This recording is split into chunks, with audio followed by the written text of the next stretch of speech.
ان انا ما بخافش من البني ادم وبفتح صدري قوي قدام ربنا. لا، انا بخاف من ربنا رقم واحد، ثم ان انا البني ادم بالنسبه لي هو شخص زيي بعرف اتكلم معاه، وممكن ان انا اصالحه بحاجات وما اخافش.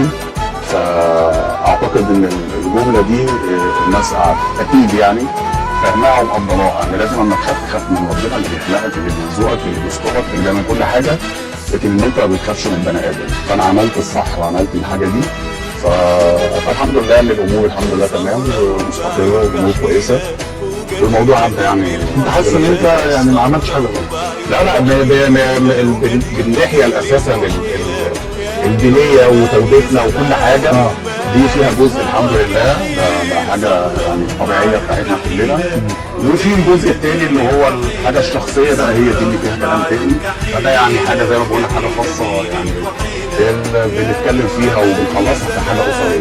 ايه ابرز الحاجات اللي ضايقتك وضحكتك ووقفت قدامها اللي اتقال عليك في الفتره اللي فاتت؟ والله حاجات كتيره قوي وبتاع، ان انا بقى طلعوني بقى ان انا بقى الاسطوره يعني والله انا كنت اسطوره في الكوره وعامل ارقام كتيره جدا جدا. طلعت اسطوره، بس قول لي.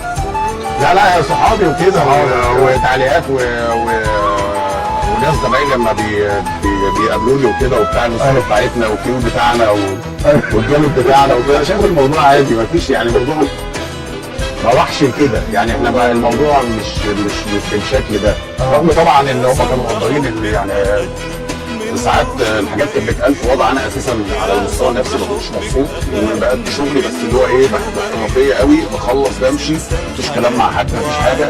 فبيحاولوا ايه يقفشوني كده شويه، ايه اصل الجروب بتاعنا كتبنا كذا، اصل حاجه قال حاجه، فاللي هو من حته بس جهوديه. لا انا قابلت من المواقف اللطيفه قوي يعني. ايوه، قابلت احمد حسن، وبعدين فراح قال لي انا احكي لك على حاجه حصلت. كلم عصام الحضري بعد ما عرفت الموضوع يعني. فقام عصام الحضري فحضري عمال تعمل له اسطوره وبتاع وكده، وانت اسطوره. قال له لا يا عميد انت اللي اسطوره. قال له ولا انا اسطوره ولا انت اسطوره، عبد المنصف هو اللي اسطوره. بقول لك يا اوسف، ساعات انت عارف طبعا انت طبيعي انه يخش في الجول، فطبيعي المهاجم بيغفل حارس المرمى ويحرس في الجول. انت بقى غفلت ناس 7 سنين. لا والله ما غفلت ناس ولا حاجه على فكره. هو خلي بالك المواضيع اساسا انت مش مطالب، يعني مش مطالب ان انا مثلا لاحمد لمحمد لابراهيم اي حد مثلا من صحابي لابراهيم اي حد، مش مطالب ان انا اروح اقعد في كافيه فاقول لك انا رايح كافيه، مش مطالب ان انا مسافر فاقول لك ان انا مسافر، مش مطالب ان انا داخل السينما فاقول لك انا رايح اعمل سينما. تمام. فهي القصه قصه ان انت بتعمل حاجه ومش محتاج ان انت تلف. خلي بالك ان معظم الناس هنا في مصر يعني ان انت الموضوع اما بتعمل حاجه مش محتاج ان انت تقول للناس يعني. مش او انا واحد من الناس يعني، انا بشخصيتي اما بخرج يعني خروج او اروح سفريه مش لازم اجي واتحاكى وانا رحت هنا وعملت هنا وسافرت واتفسحت وبتاع. لا، انا خلاص انا رحت واتبسطت وخلاص ورجعت وخلاص وقفلت الموضوع. فحتى قعدتنا اللعيبه يعني مع بعض حتى بنقول مش عارف انا كنا مسافرين فين والمواقف دي والحاجات دي، انا حتى ما بحبش اقعد في الحاجات دي الا لما يبقى حاجات لطيفه وبنتكلم كلنا كنا مع بعض. فمن النوع اللي انا يعني بيتي وحياتي واسرتي، فبقى بخرج خلاص بخرج بتفسح بسافر. فحاجه زي كده برضه هي واخده الطباع بتاعي، ان انا بعمل حاجه مش مطالب ان انا اروح للناس. طب ايه الوضع؟